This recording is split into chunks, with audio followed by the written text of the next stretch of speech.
The perfect Stoic pantheism had movement, but it was only of dead, neutral particles. The Democritean theoretical resolution of becoming and change in natural bodies. There was either hope in a supernatural spirit world beyond this one, as Plato believed, or else no hope whatsoever in an existence without any real purpose. Whichever it was, the Stoic virtue was exercising the human volition in a natural world that was neutral at best, and which caused much illusion and useless false appearance.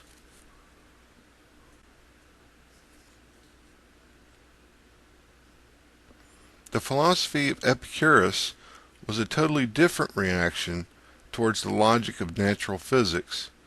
There was still a belief in the atomism of Democritus, and a belief in a supernatural spiritualism like that of Pythagoras and Plato, though without a pessimism attached that was caused by a pure logic of the mechanistic, though this was only a really bad problem of those atheist Stoics who didn't believe in the supernatural. Epicurus thought that the natural world was an illusion of neutral particles floating in space, same as did his fellow contemporaries, the Stoics, except the natural physic of Epicurus was also a pantheistic monotheism with a god who was an erotic artist as well as a logician.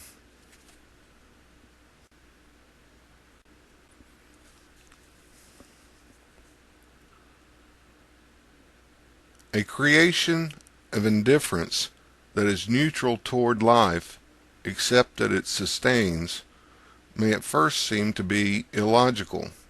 The reason nature must be indifferent has to do with perfection and volition. If the nature were perfect, there might be no opportunity of human volition. A perfect system is a solved system and a closed system. It leaves no space, no room for alteration or production that a lesser human volition may make use of. Perfection is complete. It has no need of change and movement. A perfect geometrics is solid and eternal. There is nothing that could be added, improved, or changed. Whereas, with the mathematics of chaos, there is infinite space for additions, movement, and change. An imperfect nature produces the possibility of a free volition. A perfect nature doesn't. A creation of nature made by a perfect God must be somewhat indifferent if it is imperfect.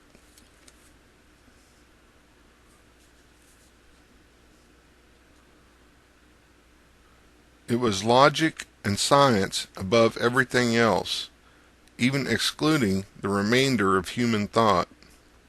Victor Frankenstein had produced his living wretch from the dead atoms and molecules of a natural body without life.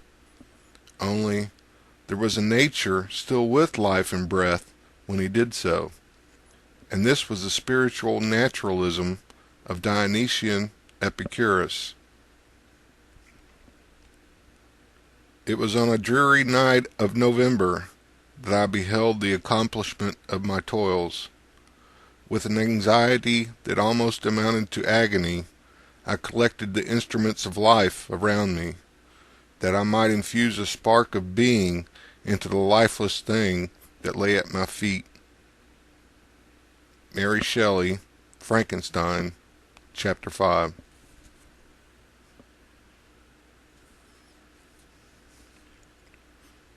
Thus so, the incomplete philosophy of Apollo replaced the living tissue of the Dionysian philosophy with a theory of human nature that was mechanistic in the extreme, and cultivated the psyche's power of logic over other, more important attributes. and the plodding creature of the mage rhetor Socrates multiplied and spread over the surface of the earth.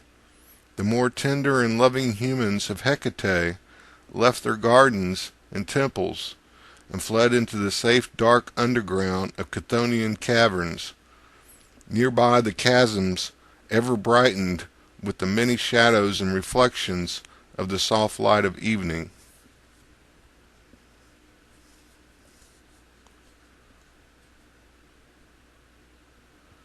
Nature is only drama, a divine illusion.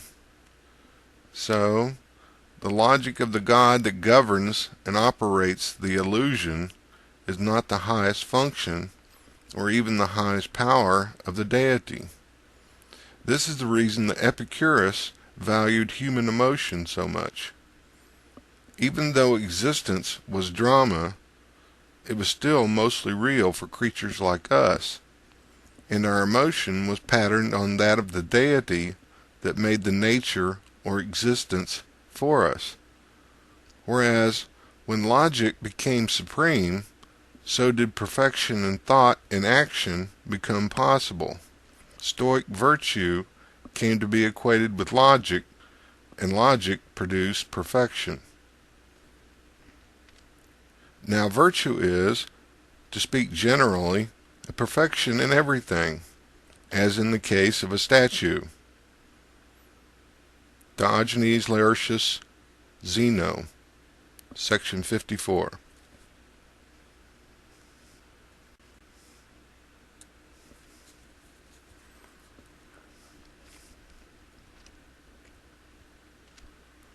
The problem with this was that perfection isn't possible in the nature of existence.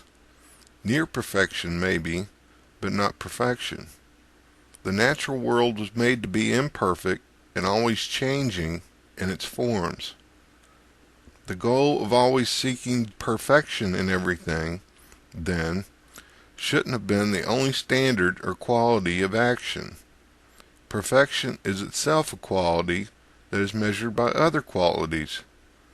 The only ultimate perfection is the one, the unity, the God that made the entire show. And, even within the cosmology of the Stoics themselves, God is either the very substance of nature or a spirit that is forever moving through differing parts of nature. Desiring to emulate God is a good thing, though it seems that the Stoics forgot that the imperfect existence of nature was produced for us creatures. And should an ultimate union with the one unity that created the universe be pursued with such exclusive determination? Perhaps it might be okay to do so, though it might not be what is intended for us either. The old wisdom of myth suggests that it might not be wise, that worship is great, though seeking what might be a vain union with God, in effect joining into God, may be somewhat presumptive, and not what our human situation suggests that we should necessarily do.